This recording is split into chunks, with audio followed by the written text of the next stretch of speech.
సనాతన ధర్మంలో తెలియక కొంతమంది అంటుంటారు, ఇంతమంది దేవుళ్ళు ఏమిటి, ఇంతమంది దేవుళ్ళు ఏమిటి అంటారు. ఇంతమంది దేవుళ్ళు కాదు, ఇంతమందిగా ఉన్న దేవుడు తప్ప ఇంతమంది దేవుళ్ళు ఉండరు. ఆయనే పరమభాగవతోత్తములైన వారి కోసమని దిగి వస్తాడు. ఒక ఆయన తపస్సు చేస్తాడు, ఈశ్వరా మిమ్మల్ని గుర్రంగా చూడాలనుంది, హైగ్రీవుడిగా వస్తాడు.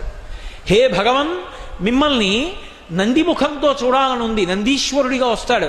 హే భగవన్ మిమ్మల్ని మనుష్యుడిగా చూడాలనుంది, రామచంద్ర ప్రభువుగా వస్తాడు. హే భగవన్ మిమ్మల్ని ఒక క్షత్రియుడిగా ఉగ్రంగా గడ్రగొడ్డలి పట్టుకు తిరుగుతుంటే చూడాలనుంది, పరశురాముడిగా వస్తాడు. పరమ భాగవతోత్తములైనటువంటి వాళ్ళ కోరిక తీర్చడానికి, వాళ్ళకి కనపడడానికి ఒక రూపము దాల్చి కిందకు వస్తాను.